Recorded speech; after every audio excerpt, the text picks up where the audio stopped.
Oi, Andréia. Essa história aconteceu comigo no ano 2000, quando eu ainda era adolescente. Morava na cidade de São Paulo, mas sempre que chegavam as férias escolares, tanto em julho quanto no final do ano, eu corria para o interior. Meu destino era o sítio dos meus padrinhos, um lugar onde eu me sentia livre e feliz. Lá eu tinha amigos de infância, primos, primas, com quem eu adorava passar o tempo. Cada viagem era uma nova aventura, cheia de risadas, brincadeiras, histórias para lembrar. Naquele final de ano, as aulas acabaram e, sem perder tempo, arrumei minhas coisas e fui para lá passar as festas de fim de ano. Cheguei ao sítio com aquele clima bom de reencontro. Conversamos bastante, tomei um café fresquinho com meus padrinhos e logo um dos meus amigos locais apareceu no portão me chamando. Ei, vamos lá na casa do seu Mané pegar umas mangas? O pé tá carregado. Olhei para o céu, o sol já estava se despedindo e o fim da tarde dava lugar ao escurecer. Filha da mãe do Pernilongo. Sempre Veio quer pra me... live. né? Até o Pernilongo tá aqui na live. Aí ela falou assim, olhei para o céu, o sol já estava se despedindo e o fim da tarde dava lugar ao escurecer. Mas já está ficando tarde, né? Eu disse, meio desconfiado. Minha madrinha, que ouvia a conversa, interveio. Se forem, tomem cuidado. Nada de pegar o que não for de vocês. Batam na porta, se ele não estiver em casa, deixem para amanhã. O amigo insistiu. O seu Mané é gente boa, ele sempre deixa. É só a gente pedir. Terminei meu café, peguei minha lanterna e lá fomos nós. No caminho, mais alguns amigos se juntaram. A caminhada não era longa, mas dava para cansar um pouco. Íamos conversando sem pressa e nem percebemos o quanto tempo já tinha passado. De repente, já estava escuro. Parecia que a noite tinha chegado rápido demais, sem dar aviso. Quando finalmente avistamos o pé de manga, nossos olhos brilharam. Ele estava lotado com mangas grandes e suculentas, pendendo dos galhos. Todos ficamos com água na boca. Vamos lá pedir para o seu Mané. Se ele deixar, a gente pega. Andréia, você não vai acreditar no que aconteceu depois. Um dos amigos falou: Ah, mas agora já está escuro. Capaz do seu Mané não querer deixar a gente pegar manga. Mesmo assim, seguimos em frente. Abrimos a porteira e fomos até a casa chamar. Foi então que ouvimos um barulho vindo lá de dentro. Um barulho estranho, como algo estivesse sendo arrastado. Ficamos ali meio desconfiados, chamando pelo seu Mané. Ô, seu Mané! Seu Mané! Tá aí? De repente a porta da casa se abriu com um estrondo. O seu Mané apareceu pálido com os olhos arregalados e segurando uma espingarda. Que foi, seu Mané? O que está acontecendo? Um de nós perguntou, já dando um passo para trás. Ele olhou para nós ainda ofegante e respondeu: Vocês não viram? Tinha alguma coisa aqui no quintal agora mesmo. Alguma coisa? Como assim? Questionamos intrigados. Um bicho. Não sei o que era, mas parecia grande, tipo um cavalo. Ouvi-o trotar e vi as marcas no chão. Não consegui ver direito o que era, mas passou aqui, eu juro. A gente trocou olhares nervosos, um dos meus amigos até cochichou baixinho. Ih, o velho tá ficando caduco. Depois de um tempo, tentamos acalmar o seu Mané e pedimos. Olha, a gente só veio aqui pegar umas mangas. Ele aqui veio da cidade e tá com vontade. Pode deixar? Não vamos incomodar. O seu Mané ainda parecia desconfiado, mas acabou cedendo. Tá bom, pode ir, mas não demorem, hein? Já tá tarde e vai que tem algum bicho perigoso por aí. Agradecemos e seguimos até a mangueira.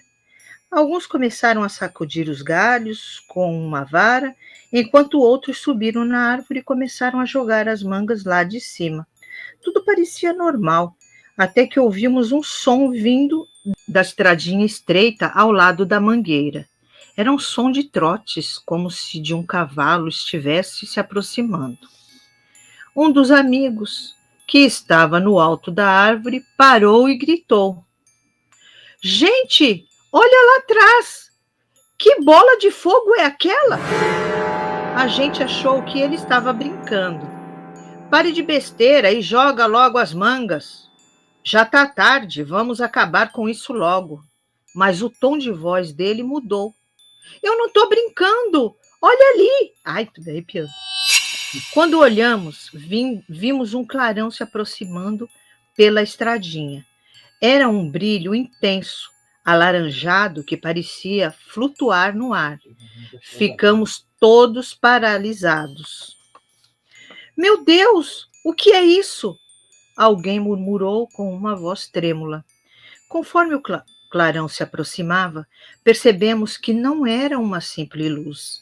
Era um cavalo sem cabeça, com uma labareda de fogo saindo de onde deveria estar o pescoço. O pânico tomou conta. Alguns subiram na árvore em desespero, tentando se esconder. Ficamos ali segurando a respiração enquanto o cavalo avançava, trotando lentamente como se nos procurasse. O som dos cascos no chão era ensurdecedor. Aquele cavalo parecia envolto em chamas, uma visão infernal que eu nunca vou esquecer. Nós tremíamos tanto que mal conseguíamos nos segurar nos galhos. Andréia, você acredita que a gente ficou ali paralisado em cima daquela mangueira? Acredito. O medo era tão grande que não parecia que as nossas pernas estavam presas nos galhos. Ninguém ousava fazer um movimento ou soltar um som, com medo daquela coisa, da mula sem cabeça, como o meu amigo sussurrou. Com medo da mula sem cabeça, perceber a nossa presença. Eu, desesperado, comecei a rezar. Fechei os olhos e pedi a Deus, com toda a força do meu coração, que nos protegesse e afastasse aquele monstro dali. Minha mente ficou uma bagunça de preces, mas eu repetia palavras com fé. Era a única coisa que eu conseguia fazer. Foi então que a coisa aconteceu. A mula sem cabeça passou por nós, como se não nos tivesse notado. O som dos cascos e o cheiro de queimado eram aterrorizantes, mas ela seguiu em frente, trotando pela estradinha de terra como se estivesse em seu caminho habitual. A chama que substituía a cabeça dela brilhava intensamente, iluminando a trilha com uma luz avermelhada e sinistra. Quando ela desapareceu na curva do caminho, ficamos olhando uns para os outros, ainda sem acreditar. Foi um silêncio pesado, até que um dos meus amigos murmurou: Isso foi verdade? Ninguém respondeu. Descemos rapidamente da árvore, mas nem tivemos coragem de recolher as mangas que estavam caídas no chão. Simplesmente saímos correndo, tropeçando pelos caminhos até chegar à casa do seu Mané. No outro dia, ainda assustado, contei tudo para os meus padrinhos. Eles ficaram espantados e disseram que nunca tinham ouvido falar de uma mula sem cabeça aparecendo por aquelas bandas. Pareciam até duvidar da gente, mas dava para ver que estavam inquietos com o que contamos. Depois disso, reuni os amigos e perguntei se alguém já tinha ouvido alguma história sobre essa lenda por ali. Nada. Nenhum deles conhecia alguém que tivesse visto ou falado sobre a mula sem cabeça. Mas a gente viu, falei insistindo. Não pode ser coisa da nossa cabeça. Eles concordaram. Estávamos todos assustados e ninguém queria mais voltar naquele lugar. Aliás, depois daquela noite, nenhuma das nossas aventuras noturnas continuou. A gente tinha o costume de sair de bicicleta, explorar os caminhos do sítio, mas nunca mais nos arriscamos. Andréia, depois dessa experiência, comecei a ver o folclore com outros olhos. Sempre pensei que essas histórias fossem só lenda, coisas inventadas para assustar as crianças, mas agora eu sei. Elas têm um fundo de verdade. Eu vi a mula sem cabeça com os meus próprios olhos. E mesmo tantos anos depois, o medo e a sensação daquele momento ainda estão vivos em mim. Essa é a minha história, Andréia. Espero que tenha gostado e que nunca precise passar por algo assim. Oh, Deus legal, me defenderá. Jesus. Vale um likezão, hein? Vale. Vai. Muito bom, né, gente? De mula sem cabeça, que não é bem comum, né? Mais comum é lobisomem, saci, bruxa. Mas a mula sem cabeça, e ainda bem, né? Que não fez nada com eles, não fez né? nada, né? Parece que ela não percebeu eles ali. Só estava passando. Só estava passando. Só estava realmente passando.